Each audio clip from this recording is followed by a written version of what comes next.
역대하 17장 1절에서 6절 말씀 봉독할 때에 주께서 성경에 명하신 바를 따라 주의 말씀 잘 받는 표로 크게 아멘합니다. 봉독합니다. 아사의 아들 여호사밧이 대신하여 왕이 되어 스스로 강하게 하여 이스라엘을 방어하되 유다 모든 견고한 성읍에 군대를 주둔시키고 또 유다 땅과 그의 아버지 아사가 정복한 에브라임 성읍들에 영문을 두었더라.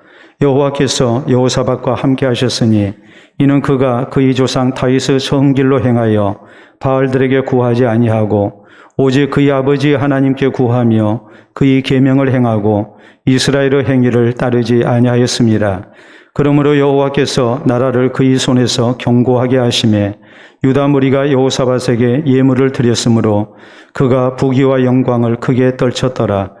그가 전심으로 여호와의 길을 걸어 산당들과 아세라 목상들도 유다에서 제거하였더라.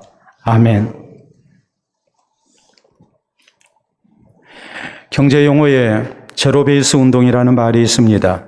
제로 베이스 운동은 두 가지 뜻이 있습니다. 먼저는 단어 뜻 그대로 제로 베이스, 즉 0점에서 원점에서 다시 보자는 운동입니다. 두 번째는 모든 것을 본질에서 다시 보자는 운동입니다. 형식적이고 제도화된 모든 것을 탈피해서 가장 중요한 본질이 무엇인가 여기에 집중해서 모든 것을 판단하고 결정하자는 그런 시도를 바로 제로 베이스 운동이라고 얘기를 합니다.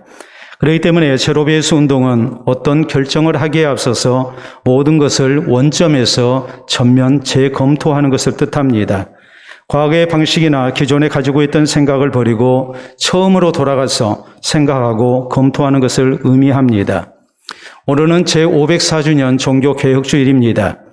종교개혁은 1517년 10월 31일 독일의 마틴 루테에 의해서 시작됐습니다. 그러므로 전 세계 교회는 해마다 10월 31일을 종교개혁일로 지키고 또 10월 마지막 주일을 종교개혁주일로 지켜옵니다. 개혁의 뜻은 처음으로 다시 돌아가서 새롭게 한다라는 뜻입니다. 그러므로 종교개혁은 영적인 제로 베이스 운동입니다. 그래서 처음에 순수한 기독교 복음으로 돌아가서 또 복음의 본질을 회복하고자 하는 것이 바로 종교개혁입니다.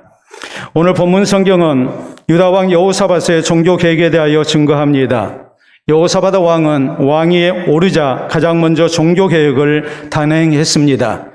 그래서 하나님을 향한 바른 신앙을 회복하고 또 나라를 새롭게 하는 가운데 하나님의 복을 허락받았고 나라가 부강해지는 그런 아름다운 역사를 이룹니다. 이 모습을 오늘 본문 3절은 이렇게 말씀합니다. 여호와께서 여호사밧과 함께 하셨으니 이는 그가 그의 조상 다윗의 정 길로 행하여 바알들에게 구하지 아니하고라고 했습니다. 다시 말해 여호사밧의 종교개혁은 하나님을 향한 바른 신앙으로 살았던 조상 다윗의 처음길을 회복하는 것이었습니다. 그리고 이런 모습을 6절은 이렇게 말씀합니다. 그가 전심으로 여호와의 길을 걸었다. 다시 말해서 다윗의 처음 길은 여호와의 길이었습니다. 하나님이 기뻐하시는 길이었고 하나님이 원하시는 길이었고 하나님이 가라고 하신 길이었습니다. 바른 신앙의 길이었습니다.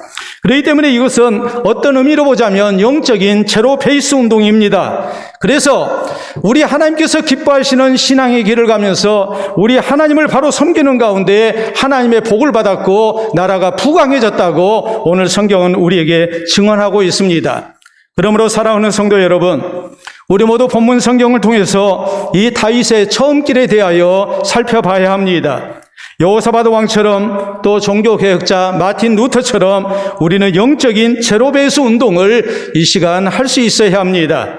그래서 하나님을 향한 바른 신앙을 회복하는 가운데 또 하나님께서 함께 하시고 붙드시는 복된 성도 또 선한 길로 인도함을 받는 아름다운 은혜가 우리에게 있도록 해야 할 것입니다.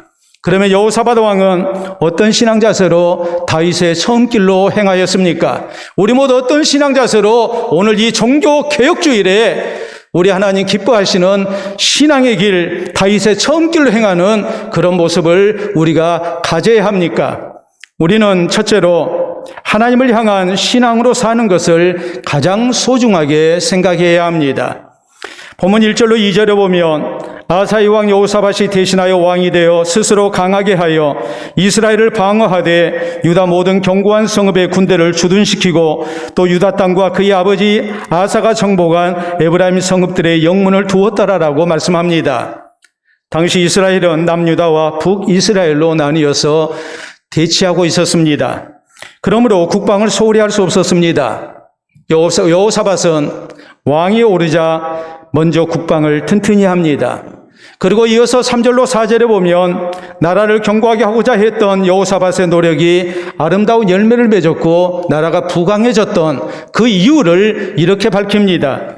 여호와께서 여호사밧과 함께 하셨으니 이는 그가 그의 조상 다윗의 처음 길로 행하여 바알들에게 구하지 아니하고 오직 그의 아버지 하나님께 구하며 그의 계명들을 행하고 이스라엘의 행위를 따르지 아니하였음이라라고 말씀합니다.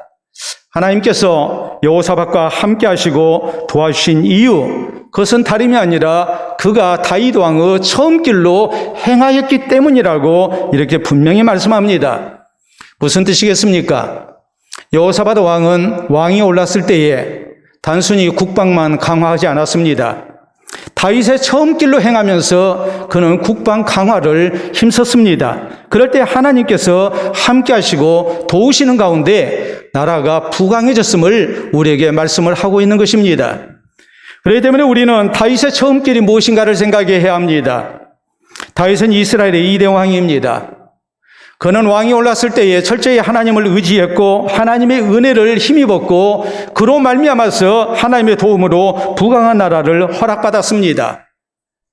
다윗이 처음 왕이 올랐을 때에 가장 먼저 했던 일은 수도인 다윗성에 여호와의 언약궤를 모시는 일이었습니다. 여호와의 언약궤는 하나님의 임재의 상징이었습니다. 하나님께서 우리와 함께 하시고 또한 하나님께서 우리 가운데 역사하심을 믿는 신앙 고백의 귀한 증거가 바로 여호와의 언약궤입니다. 그렇기 때문에 다윗이 자기가 빼앗아서 수도로 삼았던 성을 다윗성이라고 사람들이 불렀지만은 이 수도인 다윗성에 여호와의 언약궤를 가장 먼저 모셨다는 것은 무엇을 의미합니까?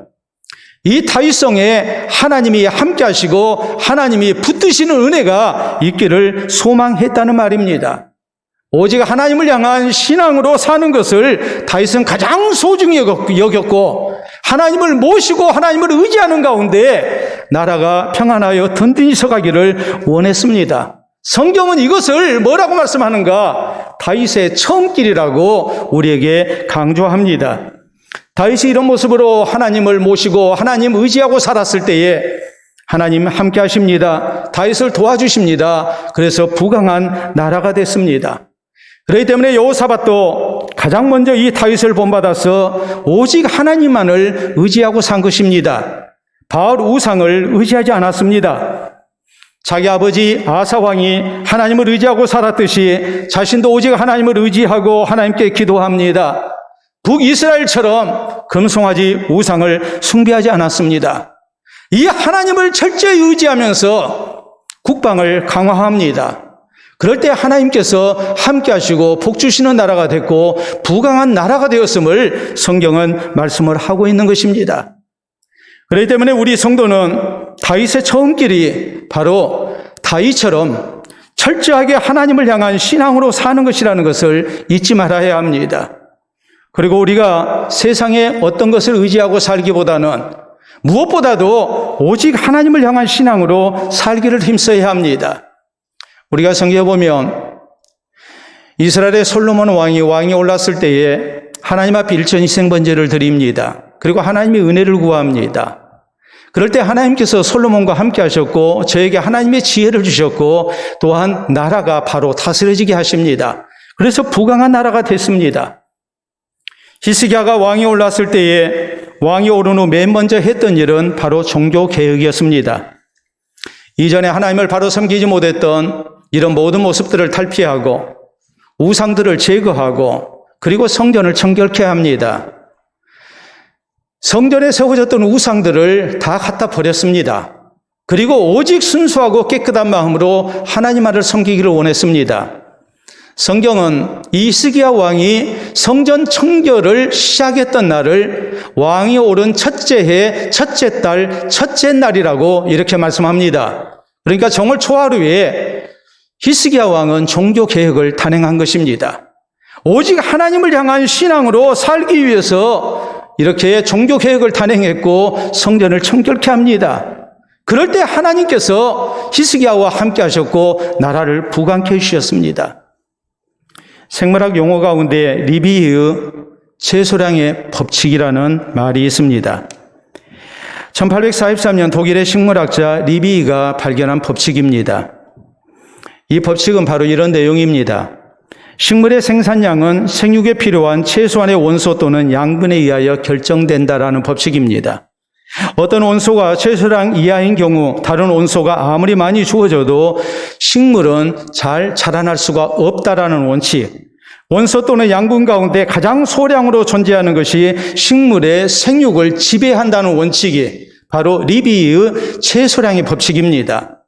우리가 말로 들으면 좀 어렵게 여겨집니다만 그림을 보면 바로 이해가 됩니다. 여러분 그림 보여드리도록 하겠습니다.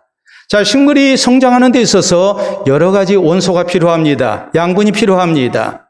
그런데 그 가운데 가장 적은 원소, 이것이 충분히 공급되지 못하게 될 때 이 가장 적은 원소에 따라서 식물의 생장이 결정이 된다는 말이에요. 나머지 원소를, 양분을 아무리 많이 공급해줘도 있어야 할 것 가운데 하나라도 적게 되면 그 적은 것만큼밖에 자라나지 않습니다. 그리고 원하는 결과를 얻을 수가 없습니다. 이것이 바로 리비의 최소량의 법칙입니다. 그렇기 때문에 우리는 이 사실을 생각할 때 우리 성도의 신앙생활에도 이 리비의 최소량의 법칙이 그대로 적용된다는 사실을 잊어서는 안 됩니다. 우리가 세상을 사는 데 있어서 우리에게 필요한 여러 가지 조건들이 있습니다. 그런데 이런 여러 가지 조건 가운데 우리는 하나님을 향한 신앙으로 사는 것, 신앙의 문제를 소홀히 생각하기가 쉽습니다. 나머지 모든 조건이 충족돼야 우리가 신앙생활을 잘할 수 있다고 생각합니다. 그런데 중요한 것은 우리 하나님을 향한 신앙이 잘못되면 우리가 나머지 것을 아무리 노력을 하고 또 투자하고 또 우리가 모든 것을 쏟아붓는다 할지라도 절대로 원하는 결과는 나오지 않는다는 사실입니다. 이것이 영적인 의미에서의 리비의 최소량의 법칙입니다. 성경을 우리가 말씀합니다. 시편 127편 1절 이하에 있는 말씀을 보면 여호와께서 집을 세우지 아니하시면 세우는 자의 수고가 헛되며 여호와께서 성을 지키지 아니하시면 파수꾼의 깨어있음이 헛되도다. 너희가 일찍 일어나고 늦게 누우며 수고의 떡을 먹으며 헛되도다. 그러므로 여호와께서 그 사랑하시는 자에게는 잠을 주시는도다라고 말씀합니다. 아무리 우리가 많은 노력을 다한다 할지라도 하나님을 향한 신앙이 바로 되어 있지 아니하면, 하나님을 의지하는 신앙의 자세가 되어 있지 아니하면 절대 아름다운 결실이 우리에게 주어질 수 없다는 것을 말씀합니다. 요한 3서 1장 2절 우리가 잘 아는 말씀은 또 이렇게 강조합니다. 사랑하는 자여, 내 영혼이 잘됨 같이 내가 범사가 잘되고 강건하기를 내가 간구하노라. 우리에게 있어서 가장 중요한 것이 무엇인가 했을 때에 그것은 우리의 영혼이 잘되는 거라고 말씀합니다. 하나님을 향한 신앙으로 사는 것이 가장 중요한 제1원칙이라고, 우선순위의 맨 앞에 오는 가장 중요한 부분이라고 우리에게 강조합니다. 그렇기 때문에 사랑하는 성도 여러분, 우리 성도도 여호사밧 왕처럼 다윗의 처음 길로 행해야 합니다. 하나님을 향한 신앙으로 사는 것을 가장 소중하게 생각해야 합니다. 그리고 진실된 마음으로 하나님을 사랑해야 합니다. 하나님 의지해야 합니다. 신앙생활 잘하고자 힘써야 합니다. 이 종교개혁이 오늘 우리에게도 있어야 합니다.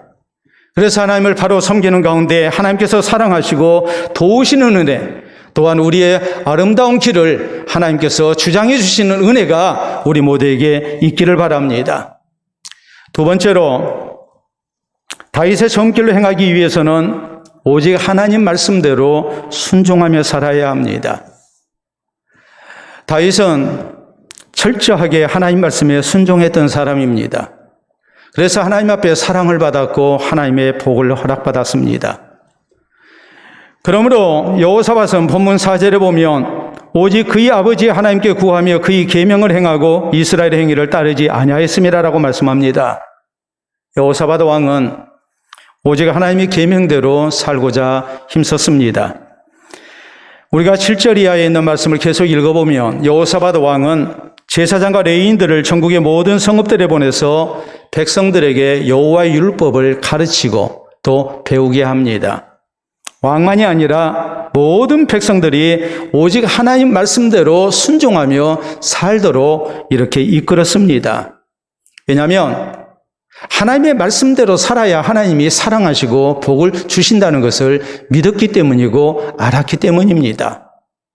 조상 다윗이 하나님 말씀을 사랑했습니다. 하나님 말씀에 순종했습니다. 그럴 때 하나님께서 함께 하셨습니다. 복되게 하셨습니다. 나라를 부강케 하셨습니다.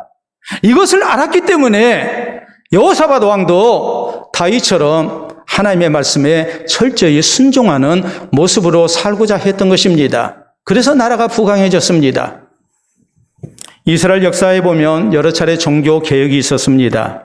그런데 이런 종교 개혁을 보면 크게 두 가지 특징이 있습니다. 첫째는 우상을 숭배하지 아니하고 오직 하나님만 섬기며 의지하는 그런 신앙의 모습이었습니다. 그리고 두 번째는 오직 하나님 말씀 중심으로 사는 거였습니다. 하나님 말씀을 배웠고 하나님 말씀에 순종합니다. 아사 왕 때의 종교개혁이 그랬고 요시야 왕 때에 또 히스기야 때에 에스라 선지자 때에 있었던 종교개혁을 보면 하나같이 지금까지 섬겨왔던 우상들을 다 버리고 오직 하나님만을 섬깁니다. 그리고 하나님 말씀을 가르치고 하나님 말씀을 배우는 가운데 하나님 말씀대로 살기를 힘썼습니다. 그럴 때 하나님께서 이스라엘과 함께 하셨고 하나님의 놀라운 은혜를 나타내셨습니다. 우리가 성경을 봐도 그렇습니다. 우리 예수님께서 이 땅 가운데 사시고 십자가에 달려 죽으시고 부활 승천하셨습니다. 예수님이 십자가에 못 박히신 것 얼마나 소중합니까? 그렇다고 해서 예수님이 못 박히셨던 십자가는 남아있지 않습니다. 예수님의 손과 발을 박았던 못 하나 남아있지 않습니다. 예수님이 장례 치를 때 입으셨던 수의도 남아있지 않습니다. 머리에 썼던 가시면류관도 남아있지 않습니다. 우리 예수님은 오직 십자가에 도만 남기셨습니다. 하나님의 말씀만 남기셨습니다. 그 뜻이 뭐겠습니까? 만약에 십자가가 남았다면 우리는 하나님의 말씀을 떠나서 십자가를 숭배하게 될 것입니다. 또 못을 숭배할 것입니다. 가시면류관을 숭배할 것입니다. 예수님이 입으셨던 수의를 우리는 성물로 여기고 숭배하게 될 것입니다. 우상 숭배에 빠지게 될 것입니다. 그렇기 때문에 우리 주님은 이 모든 것을 남기지 아니하시고 오직 하나님의 말씀만 남기셨습니다. 십자가에 도만 남기셨습니다. 그래서 예수 그리스도가 내 죄 때문에 십자가에 달려 죽으시고 부활하셨음을 믿는 가운데 우리의 모든 죄가 용서받고 구원받는다는 사실을 분명하게 믿고 따르게 하셨습니다. 루터가 지금부터 504년 전 종교개혁을 일으키게 된 것도 당시 로마 카톨릭의 가르침이 성경에 위배되었기 때문입니다. 예수님만이 죄인의 구주가 아니라 예수님의 어머니 마리아가 성모라고 하면서 마리아를 통해서도 구원받을 수 있다고 얘기합니다. 더 나아가서 교황을 통해서도 또 성자들을 통해서도 구원받을 수 있다고 강조했습니다. 그런가 하더니 나중에는 성물을 숭배합니다. 또한 예수님의 모습이나 마리아의 모습 또 성자의 모습을 만든 성상을 또 이렇게 숭배하고 그 앞에서 기도했습니다. 그러면 하나님이 들으신다고 했습니다. 십자가를 숭배합니다. 성경에 없는 것들입니다. 고행을 통해서 구원을 얻는다고 가르칩니다. 또 선행을 힘쓰면 구원받는다고 가르칩니다. 이것이 하나님 앞에 우리의 의가 된다고 가르칩니다. 그러나 성경은 인간의 선행과 행위로 구원 얻는 것이 아니라 오직 예수님의 십자가의 은혜를 믿음으로 우리가 구원 얻는다고 분명하게 말씀합니다. 로마 가톨릭이 계속해서 변질되고 타락해 가면서 마지막에 주장했던 것은 면죄부입니다. 면죄부는 이렇게 생겼습니다.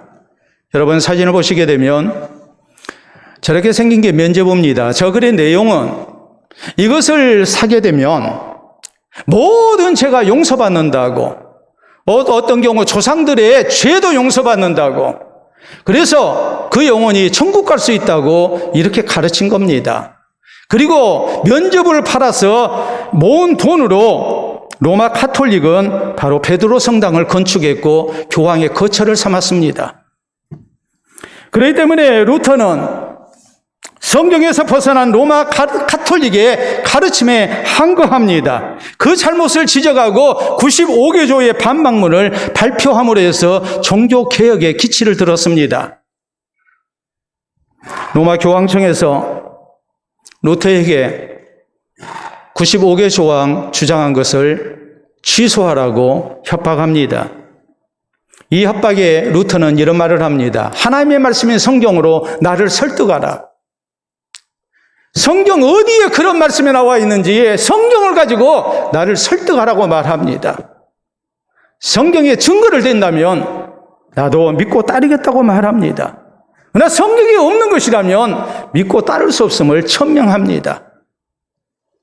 그렇기 때문에 종교개혁의 5대 원리를 얘기할 때에 먼저는 오직 성경입니다. 그리고 오직 예수, 오직 은혜, 오직 믿음, 오직 하나님 영광입니다. 성경이 가르치는 대로 오직 예수님만이 우리의 구주이신 것을 믿습니다. 우리의 선행이나 우리의 어떤 행위를 통해서 우리가 구원 얻는 것이 아니라 하나님 은혜로 우리가 예수님을 믿음으로 구원 얻는다는 것을 강조합니다.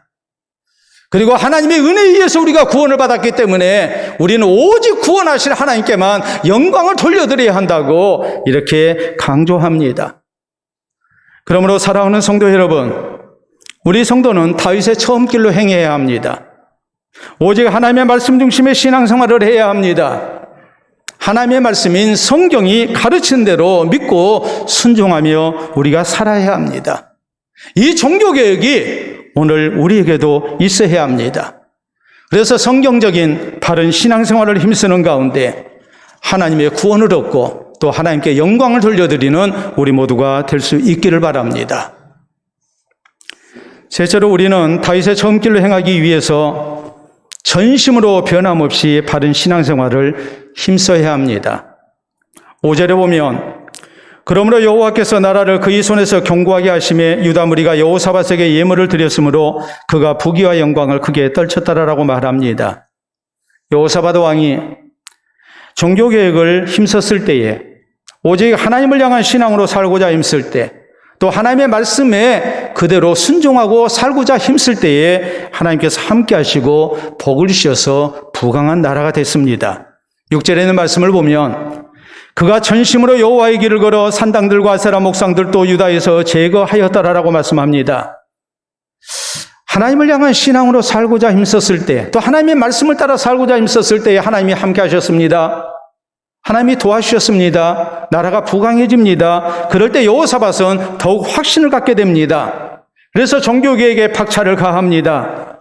산당들을 제거하고 아세라 목상을 제거하고 이런 여호사밧의 모습을 전심으로 여호와의 길을 걸었다라고 이렇게 말씀합니다.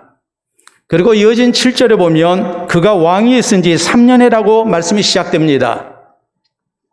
제사장들과 레위인들을 나라의 모든 성읍에 보내서 하나님의 말씀을 백성들에게 가르치게 합니다. 왕위에 오르자마자 종교개혁을 단행했습니다.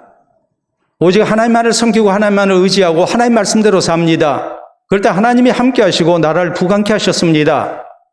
종교개혁에 대한 확신을 가졌습니다. 그리고 3년이 지났을 때에 오히려 종교개혁의 기운은 쇠퇴한 것이 아니라 더욱더 확신을 가지고 온 나라 백성들에게 이렇게 전파됩니다. 3년 후에도 여호사밧은 지속적으로 변함없이 종교개혁을 단행한 것입니다. 사실 여호사밧의 종교개혁은 다윗의 처음 길로 행하는 거였습니다. 근데 우리가 여기서 중요한 사실을 깨달아야 합니다. 다윗의 처음 길이라는 말이 무엇을 의미합니까? 다윗도 맨 처음에 왕이 올랐을 때는 하나님을 잘 섬겼다는 말입니다. 그런데 중간에 변질됐다는 얘기죠. 나중에 변질됐다는 뜻이죠. 이게 다윗의 처음 길이라는 말이 담고 있는 중요한 의미입니다. 처음에는 순수하고 깨끗한 마음으로 오직 하나님을 향한 신앙으로 살고자 했습니다. 그래서 하나님께서 복을 주셨고 나라가 부강해집니다. 그러니까 사람이 변하기 시작합니다. 우리가 잘 아는 대로 다윗은 인구조사를 실시합니다. 인구조사는 나라에 군인으로 나갈 사람의 숫자가 몇 명인지 조사하는 일이었습니다. 다윗의 마음이 하나님을 의지한 것이 아니라 군사력을 의지하기 시작한 겁니다. 그 신앙이 변질됐고 처음 길에서 떠나고 만 것입니다. 그러다가 하나님의 징벌을 당하고 그는 회개합니다. 그리고 다시 처음 길로 돌아왔습니다. 그렇기 때문에 전심으로 변함없이 바른 신앙생활을 힘쓴다는 것이 결코 쉬운 일이 아니라는 것을 우리에게 보여줍니다. 다윗의 아들 솔로몬이 그랬죠. 처음에는 일천이생번제를 드리며 하나님의 은혜를 구합니다. 하나님께서 함께 하시고 나라를 부강케 하시니까 나중에는 그가 하나님을 떠났고 우상을 숭배하는 죄를 저지르고 맙니다. 처음 길에서 떠난 겁니다. 변질된 겁니다. 우리 예수님께서 성전을 청결케 하신 일을 하셨습니다. 재물을 성전에서 사고 팔고 또 성전에 드리는 헌금으로 쓰이는 돈을 환전하면서 또 거기에서 수수료를 이렇게 취하는 이런 일들이 성전에서 벌어지는 것을 보고 주님께서는 다 내쫓으셨습니다. 그때 주님께서 하셨던 말씀은 이것입니다. 내 집은 만민이 기도하는 집이라 일컬음을 받으리라 하였거늘 너희가 장사하는 집을 만들었고 강도의 소굴을 만들었다. 여러분, 이스라엘 백성들이 처음 성전을 지어서 하나님 앞에 드리고 신앙생활 잘하겠다고 했을 때에 처음에는 잘했습니다. 처음부터 그런 일이 있었던 게 아닙니다. 처음에는 순수하고 깨끗한 마음으로 하나님만을 섬겼고 하나님만을 의지했고 하나님 말씀대로 살았고 세상의 재물을 의지하지 않았습니다. 그런데 세월이 흐르니까 변질되기 시작한 겁니다. 성전에서 재물을 사고 팔면서 폭리를 취하고 돈을 바꿔주면서 또 폭리를 취했습니다. 장사하는 집을 만들었고 강도의 소굴이 되고 맙니다. 처음 길에서 떠난 겁니다.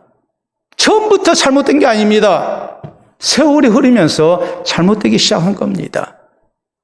요한계시록 2장에 보면 우리 예수님께서 에베소 교회를 책망하십니다. 에베소 교회에 대해서 우리 주님 뭐라고 말씀하십니까? 너희가 처음 사랑을 버렸다. 에베소 교회가 처음에는 구원의 감격 속에 하나님 사랑했습니다. 하나님의 말씀을 따라서 이웃 간에 사랑했습니다. 그런데 세월이 흐르면서 하나님 사랑하는 열심히 식기 시작합니다. 그리고 또 뭐 합니까? 이웃을 사랑하기보다는 나누고 섬기는 삶보다는 내 이익을 앞세우는 이기적인 모습으로 변질되고 맙니다. 처음부터 그랬던 게 아닙니다. 시간이 흐르면서 세월이 흐르면서 변질되고 말았다는 것을 우리가 기억해야 합니다. 우리나라 교회를 생각해 보십시오. 처음에는 나라 이런 백성들에게 얼마나 의지가 되고 또한 소망이 되는 교회였습니까? 그런데 세월이 흐르면서 하나님의 교회가 변질되기 시작합니다. 타락하고 세속화되기 시작합니다. 오늘날에는 교회가 세상 사람들에게 지탄의 대상이 되어 있고 배척받고 있다는 것을 생각하면 우리 한국 교회가, 우리나라 교회가 처음부터 그랬던 것이 아니라 세월이 흐르면서 기독교가 100년 넘어가면서 이런 타락 현상이 나타났다는 것을 우리가 두렵게 여겨야 합니다. 여러분 사진 하나 보도록 하겠습니다. 여러분 사진 보시게 되면 한 사람이 사찰에서 합장하고 불상 앞에서 이렇게 배례하는 모습이 나옵니다. 저 사람 누굽니까? 바로 최재형 전 감사원장입니다. 대통령 선거에 국민의힘당 소속으로 후보로 이렇게 출마했습니다. 지난 7월 23일 전북 김제에 있는 사찰인 금산사를 찾았습니다. 그 이유는 조계종 전 총무원장인 불교계의 지도자 월주라는 승려가 입적을 했기 때문입니다. 그러므로 세상을 떠서 조문을 간 거죠. 근데 저렇게 합장을 하고 그리고 반배를 했습니다. 우리가 잘 알다시피 승려들이 두 손 모으고 몸을 절반 정도 숙이는 그런 예의를 갖춘 거죠.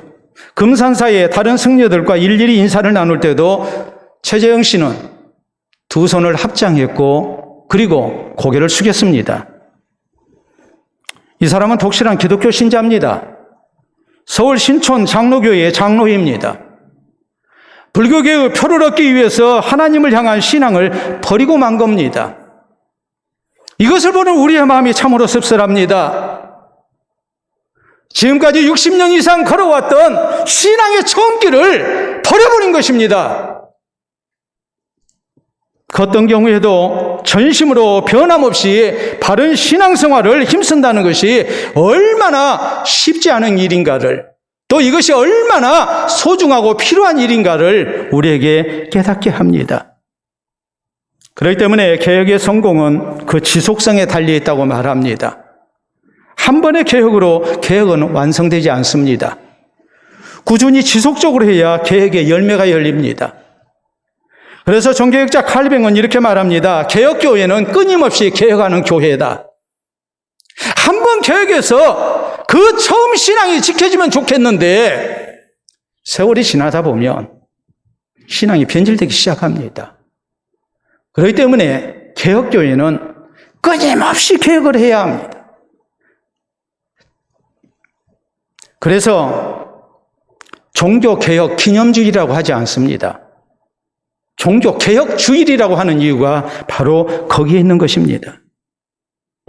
종교개혁주일을 통해서 그동안 우리의 신앙이 처음 길에서 벗어나지 않았는지 우리가 다시 한번 나 자신을 돌아보고 또 우리 교회를 돌아보는 가운데 처음 신앙을 회복하는 운동, 그것이 종교개혁주일에 우리가 해야 할 차세인 것을 우리가 잊어서는 안 됩니다. 사랑하는 성도 여러분, 우리 성도도 오늘 종교개혁주를 맞이해서 우리의 신앙을 개혁해야 합니다. 다시 한번 다윗의 처음 길로 돌아와야 합니다. 하나님을 향한 바른 신앙을 회복해야 합니다. 성경 중심의 신앙생활을 힘써야 합니다. 교회만 세속화된 게 아닙니다. 교회를 이루고 있는 우리 한 사람 한 사람의 신앙이 세속화됐기 때문에 교회가 세속화된 겁니다. 우리가 하나님보다 세상 것을 더 의지하지 않았는지, 우리의 신앙이 바른 가치관 속에서 또 성경적인 인생관 속에서 우리가 하나님을 향한 신앙을 고백하며 우리가 신앙생활을 하고 있는지 우리 자신을 다시 한번 돌아봐야 합니다. 이 종교개혁이 오늘 우리에게도 분명히 있어야 합니다. 그래서 이후로도 전심으로 변함없이 바른 신앙생활을 힘써 나가는, 끊임없이 개혁해 나가는 우리 모두가 또 우리 교회가 될 수 있기를 바랍니다. 여러분 사진 보시게 되면 우리에게는 익숙하지 않은 그런 소주병이 이렇게 나와 있습니다. 그렇다고 해서 우리에게 전혀 낯설지만은 않은 그런 모습인 것도 또한 우리가 잘 압니다. 왜냐하면 매스컴을 통해서 우리가 자주로 봐왔기 때문입니다. 저 처음처럼은 원래 참 지식인으로 존경받는 신영복 선생의 서화에서 나온 겁니다. 저 글씨체도 신영복 선생의 글씨체입니다. 처음처럼이라는 서화는 이렇게 생겼습니다. 지난 2016년 경매에서 2,575만 원에 낙찰이 됐습니다. 그만큼 많은 사람들에게 큰 감동이 되는 시입니다. 저기 아래 적어진 처음처럼의 시는 바로 이렇습니다. 처음으로 하늘을 만나는 어린 새처럼, 처음으로 땅을 밟는 새싹처럼 우리는 하루가 저무는 저녁에도 마치 아침처럼, 새봄처럼, 처음처럼 언제나 새날을 시작하고 있습니다. 산다는 것은 수많은 처음을 만들어가는 끊임없는 시작입니다라고 노래합니다. 선생은 이렇게 말합니다. 우리가 세상을 살아가면서 많은 역경과 고난을 만나게 될 때에 여기에서 나 자신을 지켜내고 이길 수 있는 길이 무엇인가? 그것은 처음으로 돌아가는 것이다. 초심을 회복하는 것이다 라고 강조합니다. 그래서 선생은 이렇게 강조합니다. 역경을 견디는 방법은 처음의 마음을 잃지 않는 것이며 처음의 마음을 잃지 않기 위해서는 수많은 처음을 꾸준히 만들어내는 길밖에 없다고 할 것입니다. 수많은 처음이란 결국 끊임없는 성찰이 아닐 수 없습니다. 변질됐던 나의 모습을 늘 돌아보면서 다시 처음으로 돌아가는 것. 그 초심을 회복하고 처음을 회복하게 될 때에 그럴 때 나 자신을 지켜낼 수 있다는 말입니다. 어떠한 역경 속에서도 나를 잃지 않는 바른 삶을 우리가 살아갈 수 있다는 뜻입니다. 환경이 바뀌어서 나를 지켜내는 것이 아니라 처음으로 돌아가는 노력이 있게 될 때에 우리가 어떤 역경을 만나더라도 어떤 고난을 만나더라도 아무리 세상이 변하더라도 우리가 자신을 지켜내고 이겨낼 수 있음을 강조합니다. 사랑하는 성도 여러분, 오늘 종교개혁주의를 맞이해서 우리에게도 다시 한번 처음처럼이 필요합니다. 우리의 신앙생활을 다시 한번 성찰해야 합니다. 여호사밧처럼 다윗의 처음길로 우리가 행해야 합니다. 하나님을 향한 신앙으로 사는 것을 가장 소중하게 생각해야 합니다. 오직 하나님 말씀대로 우리가 순종하며 살아야 합니다. 성경의 가르침대로 믿고 순종하는 성도가 되어야 됩니다. 그리고 이후에라도 우리가 전심으로 변함없이 꾸준히 바른 신앙생활을 힘써야 합니다. 이 종교개혁이 오늘 우리 모두에게 있어야 합니다. 그래서 다시 한번 바른 신앙생활을 회복하고 끝까지 이 신앙을 지켜나가는 우리 모든 성도 되시기를, 또 우리 교회 될 수 있기를 우리 주님의 이름으로 축원합니다. 우리 함께 기도합니다. 우리는 대한민국 교회가 변했다고 얘기합니다. 세상이 변해간다고 얘기합니다. 그러나 정작 내가 변질됐고 또한 우리 교회가 변질된 것은 생각하지 못합니다. 나의 처음은 언제입니까? 나의 처음의 모습은 어떤 것이었습니까? 내가 맨 처음 예수 그리스도를 구주로 믿고 그 감격 속에 하나님을 향해서 다짐했던 처음의 모습, 내가 임직자가 됐을 때 하나님 앞에 다짐했던 그 처음의 모습, 과연 지금 지켜지고 있습니까? 처음으로 돌아가야 합니다. 처음으로 돌아가서 우리가 하나님을 바로 섬기는 성도가 돼야 되고, 앞으로도 꾸준히 이 성찰이 우리에게 계속해서 있어야 합니다. 오늘 종교개혁주일이 우리에게 이 처음으로 돌아가는 귀한 시간이 될 수 있기를 바랍니다. 우리 함께 기도합니다.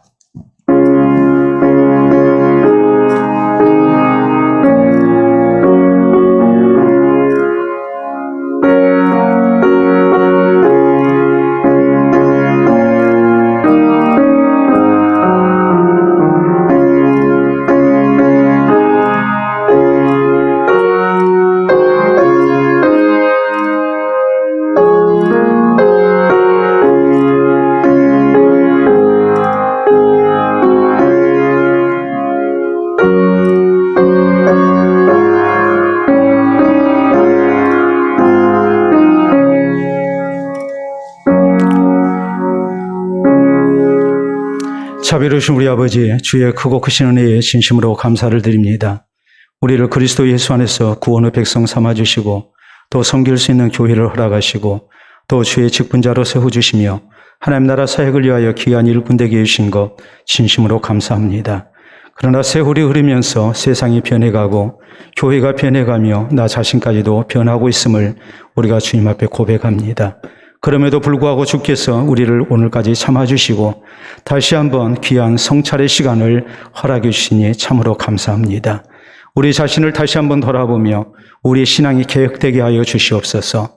여호사밧이 다윗의 처음 길로 걸었듯이, 여호와의 길을 걸었듯이 우리에게 이러한 신앙의 각오와 결단이 또한 돌이킴이 있게 하여 주시옵소서. 처음으로 돌아가서 우리가 순수하고 깨끗한 모습으로 우리의 주님만을 의지하고 살아가게 하시고 하나님 말씀대로 믿고 순종하며 사는 우리의 성도들 되게 하시고 이후로는 변치 않는 모습으로 하나님 나라 가기까지 아름다운 신앙을 지켜나갈 것을 다시 한번 다짐하는 이 시간이 되게 하시고 우리가 되게 하여 주시옵소서. 그래서 주님께서 함께 하시고 붙드시는 복된 삶을 살게 하시고 이 시대 꼭 필요한 하나님의 교회로 우리 교회가 귀하게 쓰임받게 하시고 하나님의 교회를 지켜나가는 우리 성도들이 일꾼들이 될 수 있도록 역사하여 주시옵소서. 잘못된 자리에서 다시 한번 돌아서게 하시고 우리 하나님 떠났던 처음 길에서 이제 다시 우리가 회복하게 하시사 우리가 처음 길을 되찾아가며 우리 주님께서 기뻐하시는 길로만 나아가는 성도들 되게 하시고 우리 교회 되게 하시고 우리 발걸음 되게 하여 주시옵소서. 감사하며 예수님 이름으로 기도하옵나이다. 아멘.